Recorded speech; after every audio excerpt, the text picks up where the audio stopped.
Hello എന്ന് കുറച്ച് അടുക്കള വിശേഷങ്ങളൊക്കെ ആയാലും അപ്പോൾ നമ്മളെ ചാനൽ ആദ്യമായിട്ട് കാണുന്നവരുണ്ടെങ്കിൽ സബ്സ്ക്രൈബ് ചെയ്യണം കേട്ടോ, സപ്പോർട്ടും ചെയ്യണേ. അപ്പോൾ രാവിലെ തന്നെ നീച്ചിങ്ങാണ്ട് പുട്ടും ചായയൊക്കെ ഉണ്ടാക്കിയിരിക്കണം. പുട്ടാണ് കഴിക്കുന്നത്. തേങ്ങ പുട്ട് എനിക്കും തേങ്ങ ഇടാത്ത പുട്ട് സീഫുവിനുമാണ് കേട്ടോ.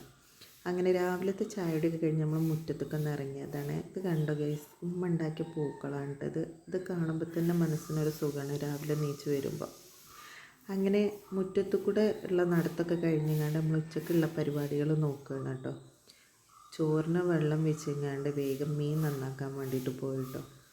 നമ്മൾക്ക് ഇതിൽ കൂടെ മീൻകാരൻ വരുമ്പോൾ വാങ്ങണതാണ് കേട്ടോ മീൻ. അങ്ങനെ മീൻ നന്നാക്കലൊക്കെ കഴിഞ്ഞ് അപ്പോഴത്തേനും വെള്ളം തിളച്ചിരുന്നു കേട്ടോ. അങ്ങനെ അരി ഇട്ടു.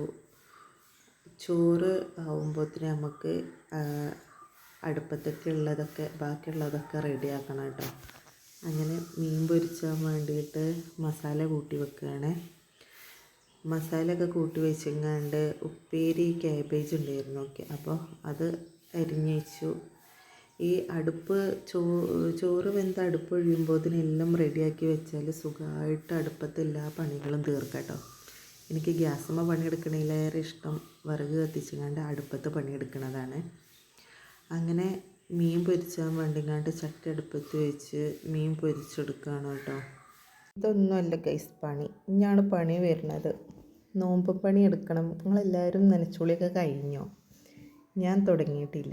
വരാത്ത നോമ്പ് കഴിയട്ടെ എന്ന് വിചാരിച്ച് എങ്ങനെ നിന്ന് ദിവസം പോകാമെന്നല്ല, അതിൻ്റെ പണികളൊന്നും കഴിയണില്ല. അപ്പം ഇനി കുറച്ച് തുടങ്ങണം എന്ന് വിചാരിക്കുന്നുണ്ട്.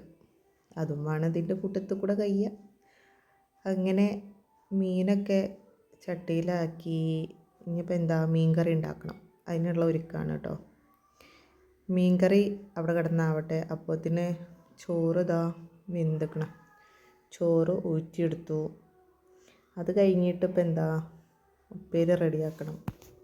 ഇപ്രാവശ്യത്തെ റേഷനെ തിളച്ചാൽ അപ്പം വേവാണ്, എന്നുവെച്ചാൽ വേഗം ആവുകയാണ്. ഒരു മിനിറ്റ് നമ്മൾ അങ്ങോട്ടും ഇങ്ങോട്ടോ വർത്തമാനത്തിന് നിന്നാൽ അത് വേവേറി. അപ്പോൾ മീൻ കറി ആയിക്കണം. ഇനി അടുത്തത് ഉപ്പേരി ഉണ്ടാക്കണം. ഇവിടുത്തെ ആൾക്ക് ഏറ്റവും ഇഷ്ടപ്പെട്ട ഒരു സാധനമുണ്ട് കേബേജ്. എന്നാൽ എനിക്കിഷ്ടമില്ലാത്തൊരു സാധനമാണ് കേബേജ്. പക്ഷേ കൊണ്ടുവന്നാൽ ഞാൻ ഒഴിവാക്കലൊന്നുമില്ല. ആൾ തിന്നുമ്പോൾ ഞാനും തിന്നും. വേറെ നിവൃത്തിയില്ല, തിന്ന് തന്നെ. അങ്ങനെ ഇതാ ഉപ്പേരിയൊക്കെ ആക്കി കേട്ടോ. പിന്നെന്താ, ഇതൊക്കെ തന്നെ പണി. എന്താ പറയേണ്ടതെന്നൊന്നും അറിയണില്ല ചേച്ചി. മീൻ കറിയായി, മീൻ പൊരിച്ചതുമായി, കേബേജ് ഉപ്പേരിയായി. അങ്ങനെ കുറച്ച് പാത്രങ്ങളൊക്കെ കഴുകി കണ്ടീനി, അതൊക്കെ കഴുകി വെക്കണം. തിന്നാനും കുടിച്ചാനൊക്കെ ഉണ്ടാക്കുക ഗൈസ്. ഈ പാത്രം കഴുകലും ഈ തുടച്ചിടലൊക്കെയാണ് ഭയങ്കര ഗതിയോട് പിടിച്ച പണി. അങ്ങനെ അതൊക്കെ കഴിഞ്ഞ് അടുക്കളയൊക്കെ നല്ല വൃത്തിയാക്കിയിട്ടു കേട്ടോ. ഈ വൃത്തിയാക്കലൊക്കെ കഴിഞ്ഞ് ഞാൻ വീണ്ടും അടുക്കളയ്ക്ക് വന്ന് നോക്കുമ്പോൾ ദാ ഈ പഹേന് കണ്ടോ കാട്ടിക്കൂട്ടി വെച്ചിരിക്കണം. എന്താ ചെയ്യുക. പിന്നെ ഞങ്ങൾ രണ്ടാളും റീലൊക്കെ എടുത്ത് ഇന്നത്തെ ദിവസം